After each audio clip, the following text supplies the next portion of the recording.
Students, நம்ம வந்துட்டு chapter number 5 hazards பார்த்துட்டு இருக்கோம்.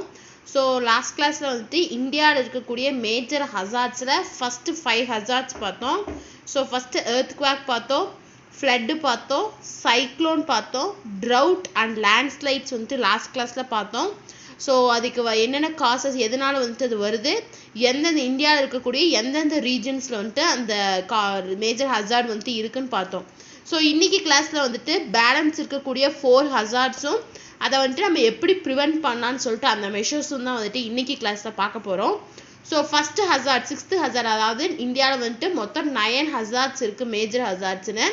ஸோ அதில் ஃபஸ்ட்டு 5 பார்த்தோம். அதோட கண்டினியூஷனாக 6th ஹசார்ட் என்னென்னா சுனாமி.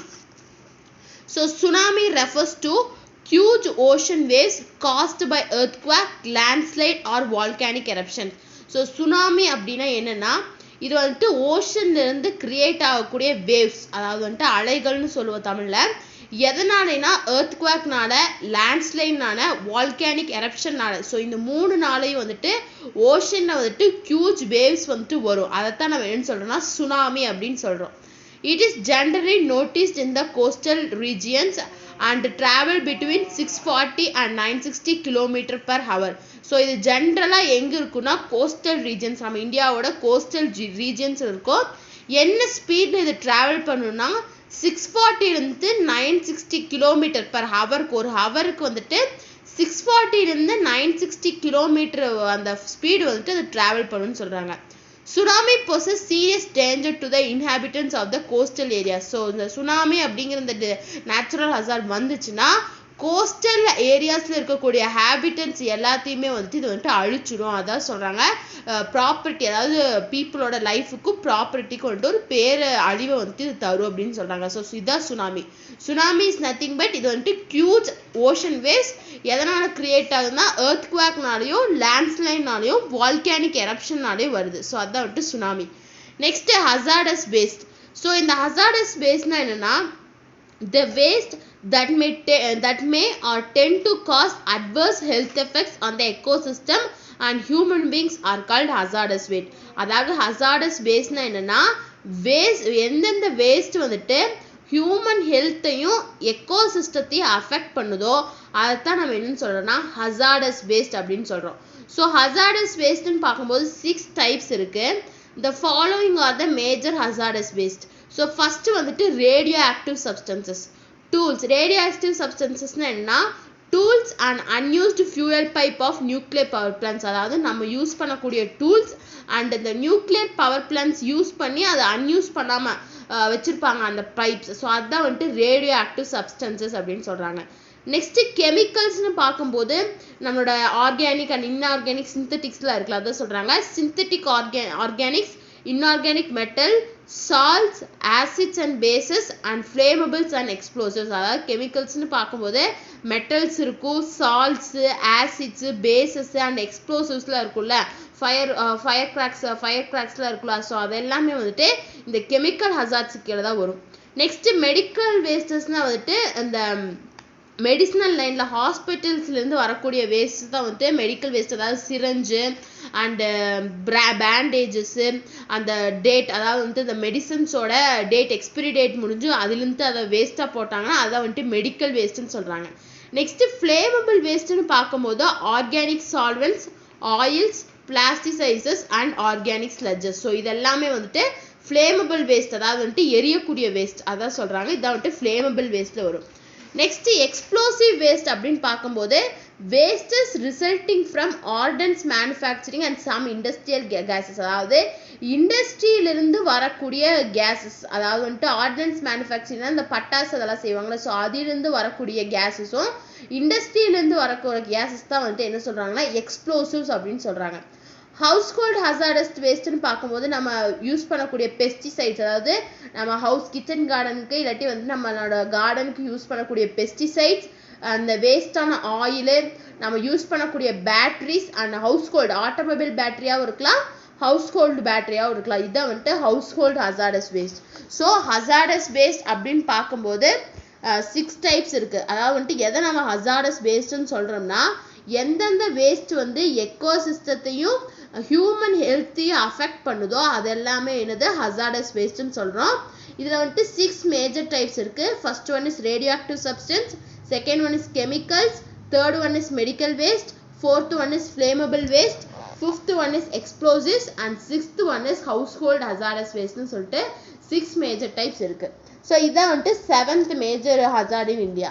ஸோ 8th பார்க்கும்போது pollution of air, air pollution சொல்கிறல அதான் வந்துட்டு 8th major hazard. air is a mixture of several gases. நமக்கு தெரியும் ஏரில் வந்துட்டு நிறைய several gasesலாம் மிக்ஸ் ஆகி தான் வந்துட்டு ஏரை வந்துட்டு கான்ஸ்டியூட் பண்ணுது. The main gases are nitrogen for forming products such as fertilizers for plants and for making in air inert. So நான் மெயினாக அந்த ஆக்சிஜனில் ஏரில் இருக்கக்கூடிய கேஸஸ்ன்னு பார்க்கும்போது நைட்ரஜன் எதுக்காகனா பிளான்ட்ஸுக்கு ஃபெர்டிலைசர் ப்ரொடியூஸ் பண்ணுறதுக்கு, அதே மாதிரி இன்னர் கேஸ் நைட்ரஜன் நமக்கு தெரியும். அண்ட் இன்னொன்று என்ன இருக்குன்னா ஆக்சிஜன் 20 to 95% வந்துட்டு ஆக்சிஜன் இருக்குது. எதுக்குன்னா ப்ரீத்திங்க்கு வந்துட்டு ஆக்சிஜன் இருக்குது. நெக்ஸ்ட் கார்பன் டை ஆக்சைடு 0.3% இருக்குது. எதுக்குன்னா photosynthesis ப்ராசஸ்க்காக. Some other gases like argon, neon, helium, krypton, hydrogen, ozone, xenon and methane are also present. So nitrogen, oxygen, carbon dioxide இல்லாம மற்ற gases அதாவது argon, neon, helium, krypton, hydrogen, ozone, xenon, methane. So இந்த gases வந்து இருக்குன்னு சொல்றாங்க. Besides, water vapor and dust particles makes their presence felt in one way or other. அதாவது water vapour இல்லாமல் ஏரில் வாட்டர் வேப்பர் இல்லாமல் டஸ்ட் பார்ட்டிகல்ஸ் இல்லாமல் some other சப்ஸ்டன்சஸும் வந்துட்டு அதோட வேலை வந்துட்டு அது ப்ரெசென்ட் ஆயிருக்குன்னு சொல்கிறாங்க. Air pollution is the contamination of indoor and outdoor air by the range of gases and the solids that modify its natural characteristics and percentage. So air pollution and the contamination வந்து எங்கே நடக்கும் அப்படின்னா indoor air and outdoor ஏர், அதாவது என்விரான்மெண்ட்ல இருக்கக்கூடிய எல்லா ஏர்லையும் வந்துட்டு அது நடக்கும், அந்த கண்டாமினேஷன் நடக்குங்கிறாங்க. எதனால நடக்கும்னா கேஸஸ்னால, அதாவது இண்டஸ்ட்ரீஸ்லேருந்து வரக்கூடிய புகைனால, நம்ம வெஹிக்கிள்ஸ் எமிட் பண்ணக்கூடிய அந்த ஸ்மோக்னால, இது எல்லாத்தினாலே வந்துட்டு இந்த ஏர் வந்துட்டு பொல்யூட் ஆகுங்கிறாங்க. Air pollutants can be categorised into primary and secondary pollutants. அதாவது பொல்யூட்டன்ஸ்னால் என்னென்னா ஒரு பொல்யூஷனை காஸ் பண்ணக்கூடிய சப்ஸ்டன்ஸை தான் நம்ம என்னன்னு சொல்லணும்னா பொல்யூட்டன்ஸ்னு சொல்லுவோம்.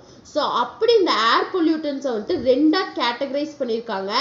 ஒன்று வந்துட்டு பிரைமரி பொல்யூட்டன்ட் அண்ட் அனதர் ஒன்று secondary pollutant. So primary pollutant பார்க்கும்போது a primary pollutant is an air pollutant emitted directly from a source. ஒரு source இருந்து டைரக்டா எமிட் ஆகி அந்த ஏரை பொல்யூஷன் பண்ணுதுன்னா அதைத்தான் நம்ம என்ன சொல்றோம்னா பிரைமரி பொல்யூட்டன்ட்னு சொல்றோம். செகண்டரி பொல்யூட்டன்ட் பார்க்கும்போது டைரக்டா அஃபெக்ட் பண்ணாது, அதான் வந்துட்டு secondary pollutant. A secondary pollutant is not directly emitted as such but forms when other pollutants react in the atmosphere. ஆனா வந்து செகண்டரி பொல்யூட்டன்ட் வந்துட்டு டைரக்டா ஏர் அஃபெக்ட் பண்ணாது, ஆனா அதர் பொல்யூட்டன்ஸ் பிரைமரி பொல்யூட்டன்ட் வந்துட்டு டைரக்டா அஃபெக்ட் பண்ணி ஸோ அந்த பிரைமரி பொல்யூட்டன்ட் வந்துட்டு ஏர் அஃபெக்ட் பண்ணும். அதைத்தான் நம்ம என்ன சொல்றோம்னா செகண்டரி பொல்யூட்டன்ட் சொல்றோம். ஸோ பிரைமரி பொல்யூட்டன்ஸ்க்கு என்னென்ன எக்ஸாம்பிள்ஸ் கொடுத்துருக்காங்கன்னா oxides of sulphur, oxides of nitrogen, oxides of carbon, particulate matter, other primary pollutants. So இதெல்லாமே வந்துட்டு பிரைமரி பொல்யூட்டன்ஸுக்கு கீழே வரும். செகண்டரி பொல்யூட்டன்ஸுக்கு கீழே என்ன ஒன்றா ground level ozone and smack வந்து செகண்டரி பொல்யூட்டன்ஸ் கீழே வரும். ஸோ ஏர் பொல்யூஷன் பார்க்கும்போது இது எதனால் இந்த ஏர் வந்துட்டு கண்டாமினேட் ஆகுதுன்னா முக்கியமாக கேஸஸ்னால வந்துட்டு கண்டாமினேட் ஆகுது. ஸோ அந்த ஏர் பொல்யூட்டன்ஸை வந்துட்டு ரெண்டாக கேட்டகரைஸ் பண்ணுறாங்க, primary pollutant and secondary pollutant. Primary பொல்யூட்டன்ட்ங்கிறது வந்துட்டு எது டைரக்டா ஏரை வந்துட்டு ஏரை பொல்யூட் பண்ணுதோ அதை வந்துட்டு பிரைமரி பொல்யூட்டன்ட்னு சொல்றாங்க. ஏரை வந்துட்டு இன்டைரக்டா காஸ் பண்ணக்கூடிய பொல்யூட்டன்ட்டை செகண்டரி பொல்யூட்டன்ட் சொல்றாங்க. நெக்ஸ்ட் வந்துட்டு pollution of water.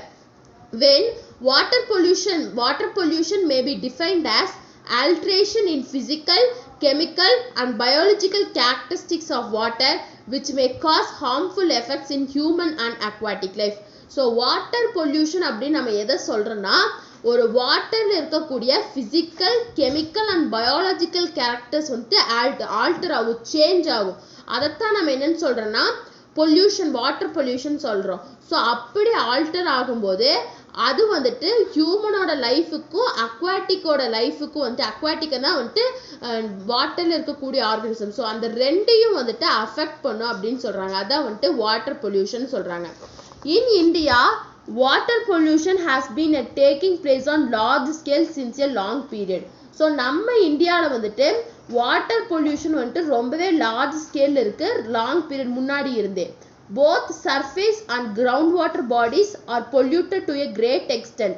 The major causes of water pollution in India are urbanization, industrial effluents, sewages, agricultural runoff and improper agricultural practices, seawater intrusion, solid wastes. So நம்ம இந்தியாவில் வந்துட்டு water pollution வந்துட்டு ரொம்ப large ஸ்கேலில் இருக்குது. Surface and ground water bodies, அதாவது நம்ம இந்தியாவில் இருக்கக்கூடிய சர்ஃபேஸ் வாட்டரும் சரி கிரவுண்ட் வாட்டரும் சரி ரொம்பவே பொல்யூட் ஆயிருக்கு.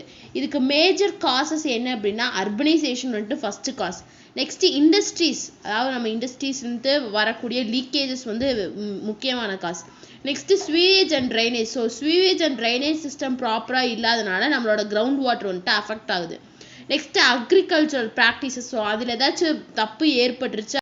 நெக்ஸ்ட் ஒன் வந்துட்டு சீ வாட்டர் இன்ட்ரூஷன், அதாவது வந்துட்டு சீ வாட்டரில் வந்துட்டு ஏதாச்சும் ப்ராப்ளம் வருது அப்படின்னா அதுவும் வந்துட்டு இந்த வாட்டர் பொல்யூஷனுக்கு ஒரு காரணமாக இருக்குது. அதே மாதிரி சாலிட் வேஸ்டஸும் வந்துட்டு நம்ம பண்ணக்கூடிய சாலிட் வேஸ்டஸ், அதாவது நம்ம ஏதாச்சும் பிளாஸ்டிக் பாட்டில்ஸ் நம்ம குடிக்கிறோம் அப்படின்னா தண்ணியில் போடும்போது அதனாலே வந்துட்டு வாட்டர் பொல்யூட் ஆகுது. ஸோ இதான் வந்துட்டு மேஜர் காசஸ் ஆஃப் வாட்டர் பொல்யூட்டன்ஸுக்கு மேஜர் காசஸாக இருக்குது. Next need for prevention measures. நம்ம ஏன் வந்துட்டு இதை வந்துட்டு ப்ரிவென்ட் பண்ணணும், எதுக்காக ப்ரிவென்டிவ் மெஷர்ஸ் நம்ம எடுக்கணும் அப்படின்னா, prevention is defined as the activities taken to prevent natural calamity to a potential hazard from having harmful effects on either people or economic assets. So preventionங்கிறது நம்ம எப்படி டிஃபைன் பண்ணானா ஆக்டிவிட்டி, அதாவது வந்துட்டு அப்படி நடக்கக்கூடிய நேச்சுரல் ஹசார்டை வந்துட்டு ப்ரிவென்ட் பண்ணுறக்காக எடுக்கக்கூடிய ஆக்டிவிட்டி தான் நம்ம என்ன சொல்கிறோன்னா ப்ரிவென்ஷன் அப்படின்னு சொல்கிறோம். Or potential hazard from having harmful effects on either people or economic aspect, அதாவது வந்துட்டு பீப்புளுக்கும் எக்கனாமிக் ஆஸ்பெக்டுக்கும் ஹார்ம்ஃபுல் கொடுக்கக்கூடியதை வந்துட்டு நம்ம தடுக்கணும் அப்படின்னு சொல்லலாம். Prevention planning consist of hazard identification and vulnerability assessment, அதாவது வந்துட்டு இப்போ பிளானிங், இப்போ வந்துட்டு நம்ம ஒரு மெஷர் எடுக்கிறோம், ப்ரிவென்ஷனுக்கு ஒரு மெஷர் எடுக்கிறோன்னா அது வந்துட்டு ரெண்டு இது இருக்கும். ஒன்று வந்துட்டு அந்த ஹசார்டை வந்துட்டு ஐடென்டிஃபை பண்ணணும், அதே மாதிரி எந்தெந்த ஏரியாஸ் வந்துட்டு ரொம்ப அதிகமாக பாதிக்கப்படுது அப்படிங்கிறத வந்துட்டு நம்ம அசஸ் பண்ணணும். Next delayed actions May increase the economic losses. So நம்ம வந்துட்டு ஒவ்வொரு டிலே பண்ண வந்துட்டு நம்மளோட எக்கனாமிக் லாஸ் வந்துட்டு அதிகமாயிட்டே இருக்கும். For developing countries like India, prevention is perhaps the most critical components in managing disasters. அதாவது வந்துட்டு டெவலப் ஆகிட்டு இருக்கக்கூடிய கண்ட்ரிஸ், நம்ம இந்தியா மாதிரி இருக்கக்கூடிய கண்ட்ரீஸ்க்கு வந்துட்டு இந்த ப்ரிவென்ஷன் மெஷர் வந்துட்டு ரொம்பவே முக்கியம். அதாவது டிசாஸ்டரை வந்துட்டு மேனேஜ் பண்ணுறதுக்கு வந்துட்டு இந்த ப்ரிவென்ஷனுங்கிறது வந்துட்டு ரொம்பவே ஒரு கிரிட்டிக்கலான காம்பனண்ட் அப்படின்னு சொல்கிறாங்க. இதான் வந்துட்டு நீட் ஃபார் ப்ரிவென்ஷன் மெஷர்ஸ். எதுக்காக நம்ம வந்துட்டு அந்த ப்ரிவென்ஷன் மெஷர்ஸை வந்துட்டு எடுக்கணும் அப்படின்னு சொல்லியிருக்காங்க. ஸோ இதோட வந்துட்டு இந்த சாப்டர் வந்துட்டு முடியுது. உங்களுக்கு ஏதாச்சும் டவுட் இருந்தால் கமெண்ட் பண்ணுங்கள். இந்த வீடியோ கிளாஸ் பிடிச்சிருந்தா லைக் பண்ணுங்கள், ஷேர் பண்ணுங்கள், சப்ஸ்கிரைப் பண்ணுங்கள். தேங்க்யூ.